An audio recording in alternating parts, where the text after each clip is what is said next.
এতদিন পর্যন্ত গ্রাম পঞ্চায়েতের ট্যাক্স দিতে হতো সশরীরে পঞ্চায়েত অফিসে গিয়ে লম্বা লাইনে দাঁড়িয়ে। কিন্তু এখন আর সেই ঝামেলা নেই।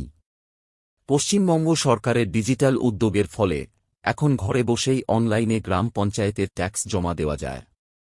এতে আপনার মূল্যবান সময় ও পরিশ্রম দুটোই বাঁচবে।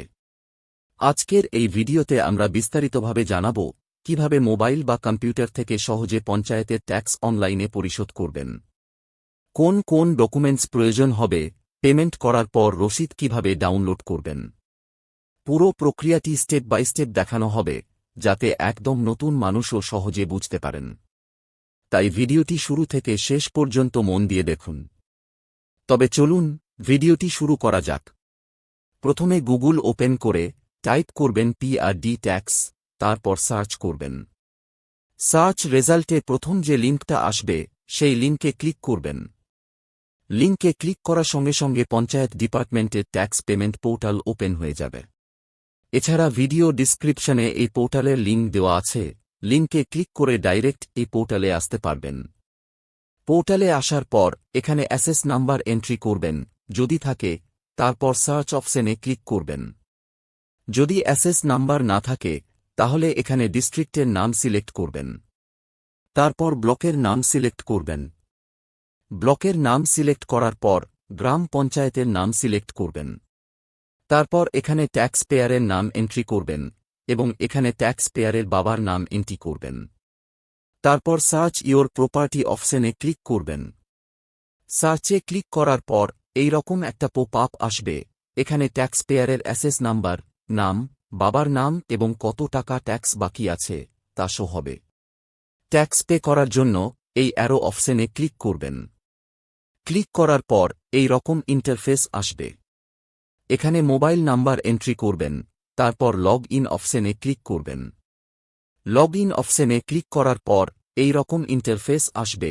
ফার্স্ট টাইম ইউজারের ক্ষেত্রে এখানে প্রথমে রেজিস্ট্রেশন করতে হবে। প্রথমে এখানে জেলার নাম সিলেক্ট করবেন, তারপর এখানে ব্লকের নাম সিলেক্ট করবেন।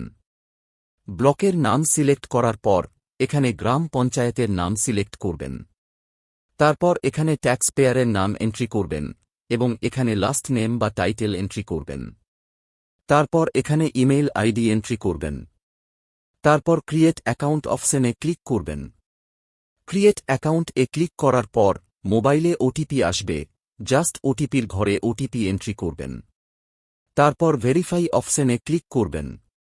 ওটিপি ভেরিফাই করার পর এই রকম ইন্টারফেস আসবে। এখানে আবার রেজিস্টার মোবাইল নাম্বার এন্ট্রি করবেন, তারপর লগ ইন অপশনে ক্লিক করবেন। লগ ইন অপশনে ক্লিক করার পর মোবাইলে ওটিপি আসবে, ওটিপির ঘরে ওটিপি এন্ট্রি করে ভেরিফাই ওটিপি অপশনে ক্লিক করবেন। ওটিপি ভেরিফাই করার পর এই রকম ইন্টারফেস আসবে।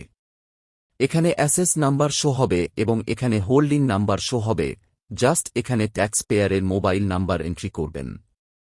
তারপর এখানে ট্যাক্স পেয়ারের নাম ও বাবার নাম, বাড়ির বিবরণ, যেমন কাঁচা বাড়ি না পাকা বাড়ি এবং বাড়ির টোটাল মার্কেট ভ্যালু কত তা শো হবে। এখানে বাস্তুর মৌজার নাম এন্ট্রি করবেন। তারপর এখানে বাস্তুর খতিয়ান নাম্বার এন্ট্রি করবেন এবং এখানে বাস্তু প্লট নাম্বার এন্ট্রি করবেন। তারপর এখানে বাড়ির ইলেকট্রিসিটির কনজুমার নাম্বার এন্ট্রি করবেন। তারপর এই আপডেট ডিটেলস অপশনে ক্লিক করবেন। আপডেট ডিটেলস অপশনে ক্লিক করার পর ট্যাক্স পেয়ারের মোবাইলে ওটিপি আসবে। জাস্ট ওটিপির ঘরে ওটিপি এন্ট্রি করে ভেরিফাই অপশনে ক্লিক করবেন। ভেরিফাই অপশনে ক্লিক করার পর বাড়ি বা বাস্তুর ডিটেলস আপডেট হয়ে যাবে এবং এই রকম ইন্টারফেস আসবে। এখানে মোট কত টাকা ট্যাক্স বাকি আছে তা শো হবে। তারপর নিচে স্ক্রল করবেন। এখানে কোয়ার্টারলি ট্যাক্স ভাগ করা আছে, পার কোয়ার্টারে কত টাকা ট্যাক্স পে করতে হবে তা এখানে দেওয়া আছে এবং ট্যাক্স পেমেন্ট করার ডিউ ডেট শো হবে। ট্যাক্স পেমেন্ট করার জন্য এই বক্সে টিক মার্ক দিয়ে সিলেক্ট করবেন, তারপর পে নাও অপশনে ক্লিক করবেন। পে নাও অপশনে ক্লিক করার পর এই রকম ইন্টারফেস আসবে। এখানে টোটাল অ্যামাউন্ট শো হবে। জাস্ট প্রসিড টু পে অপশনে ক্লিক করবেন। পে অপশনে ক্লিক করার পর এই রকম ইন্টারফেস আসবে। এখানে অনেকগুলো পেমেন্ট মেথড পেয়ে যাবেন, যেমন UPI payment, debit card, credit card, wallet payment এবং নেট ব্যাংকিং। এছাড়া কিউআর কোডের মাধ্যমে পেমেন্ট কমপ্লিট করতে পারেন। যে কোনো একটা পেমেন্ট মেথড সিলেক্ট করে পেমেন্ট কমপ্লিট করবেন। পেমেন্ট সাকসেস হবার পর একটু অপেক্ষা করবেন, পেজটি পঞ্চায়েত ট্যাক্স পোর্টালে রিডাইরেক্ট হবে। পেজটি মেন পোর্টালে রিডাইরেক্ট হবার পর এই রকম একটা অ্যাকনলেজমেন্ট কপি জেনারেট হবে। তারপর ডাউনলোড অপশনে ক্লিক করবেন। ডাউনলোড অপশনে ক্লিক করার সঙ্গে সঙ্গে পঞ্চায়েতের ট্যাক্স রিসিপ্ট ডাউনলোড হয়ে যাবে। আশা করি এই ভিডিওটির মাধ্যমে আপনাদের অনলাইনে গ্রাম পঞ্চায়েতের ট্যাক্স জমা দেওয়ার পদ্ধতি স্টেপ বাই স্টেপ বোঝাতে পেরেছি। যদি আপনারা আরও কিছু জানতে চান বা কোনো প্রশ্ন থাকে তাহলে নিচে কমেন্ট বক্সে কমেন্ট করতে ভুলবেন না। ভিডিওটি যদি ভালো লেগে থাকে তাহলে লাইক, শেয়ার এবং চ্যানেলকে সাবস্ক্রাইব করতে ভুলবেন না। এই ভিডিওটি এতক্ষণ দেখার জন্য আপনাকে অসংখ্য ধন্যবাদ।